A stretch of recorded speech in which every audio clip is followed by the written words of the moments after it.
Денеска, браќи и сестри, го славиме празникот на жените мироносици. Празник востановен многу години, многу векови. Пред 8 март, кој е празник на жената. Ние во православието имаме празник на жената многу години пред тоа да се избори жената за свој празник. Затоа што ја третираме жената секогаш како составен дел на човечкото битие. Ние не правиме разлика, нити можеме да ја подчиниме жената, како што тоа се случувало на Запад, каде требало жените да се изборат за собствените права. Токму затоа што го празнуваме и го славиме овој празник во втората недела по Пасха на жените мироносици. Колку големо значење Господ дава на жената со тоа што прва го гледа воскресение. Апостолите, мажи, треба да бидат храбри.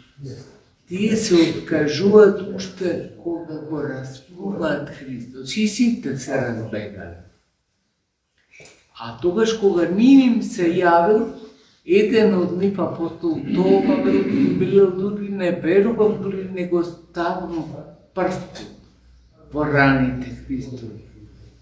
А овие жени мироносици, како што ние и сега имаме обичај да одиме на утрена на покојникот, така отишле рано, бидејќи била сабота наредниот ден после погребението Христово, не отишле во саботата на гроб, бидејќи евреите, знаете, ништо не прават во сабот.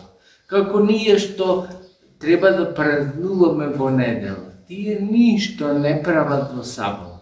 И затоа жените мироносици не отишле одма дента, значи во петок како го распале Христа, не отишле во сабота веднаш на гробот, туку отишле во недела.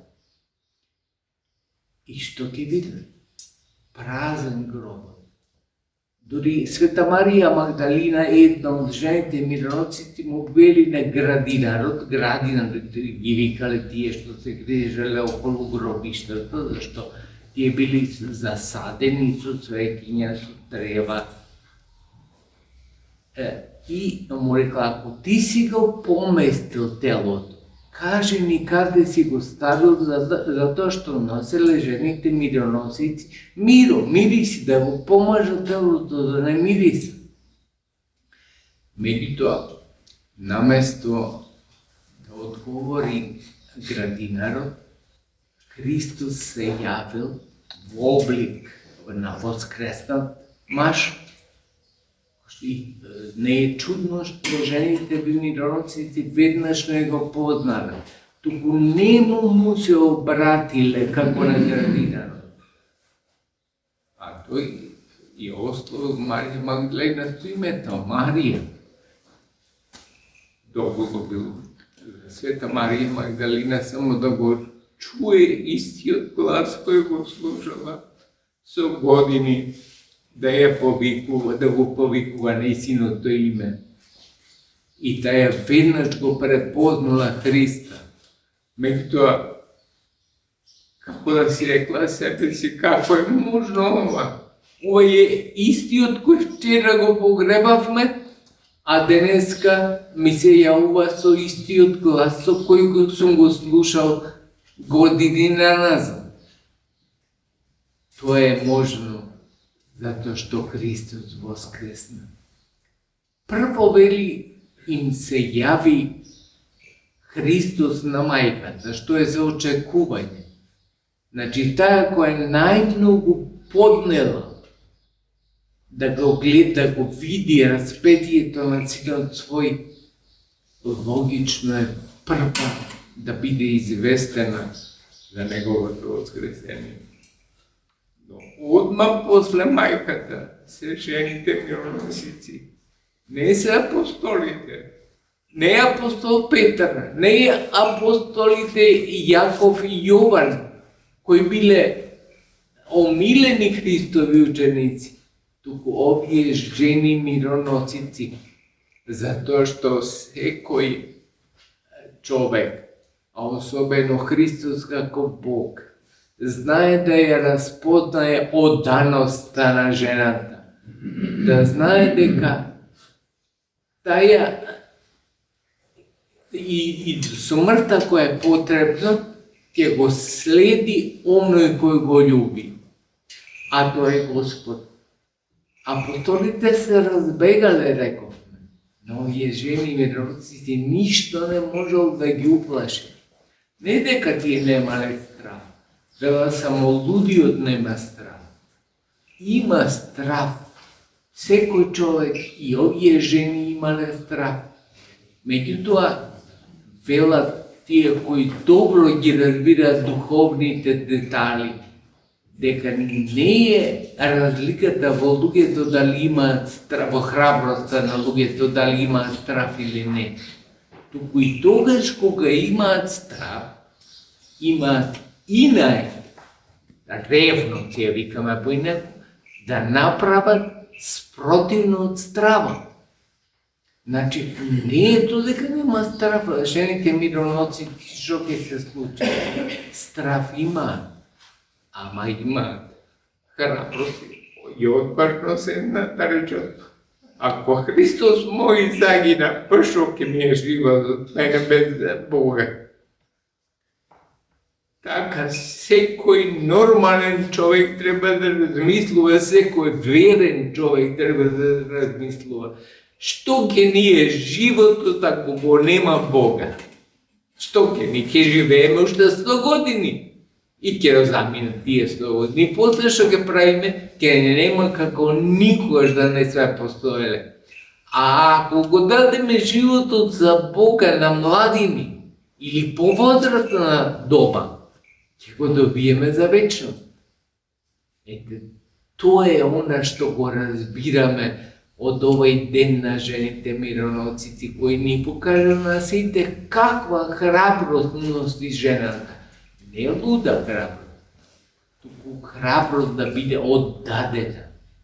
Затоа е почитува понатаму целото човештво жената. Не требаше да дојде, али каже Клара Цеткин, дека треба жената да има почит. Ние православните почитуваме жената од времето Христово. Само и таа си го знае местото. Не вели да бидам епископ, не вели да бидам свештеник, туку знае дека без неа ние не можеме во црквата да живееме не за друго, зашто си има должности жената што мажот не може да ги замени. Комплетно битие, совршено битие е мажот и жената, затоа што жената е од реброто на мажот, или од реброто Адамово. Значи, без тој дел Адам е дефектен.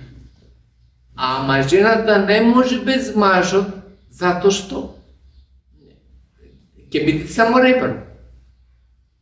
Затоа сакате совршено битие во заедницата на половите. Ова денеска што го слушаме и гледаме дури, дека секој може да си го одбира полот, е на некој начин безсловесно. Затоа што во полот треба да си се најде човек и да се ќе најде својата служба. Тако што ја најдаа жените мироносици. Жени, никој не очекува дека ќе бидат похрабри од мажите, а тие дојдоа на гробот Христов без страв дека нешто ќе им се случи.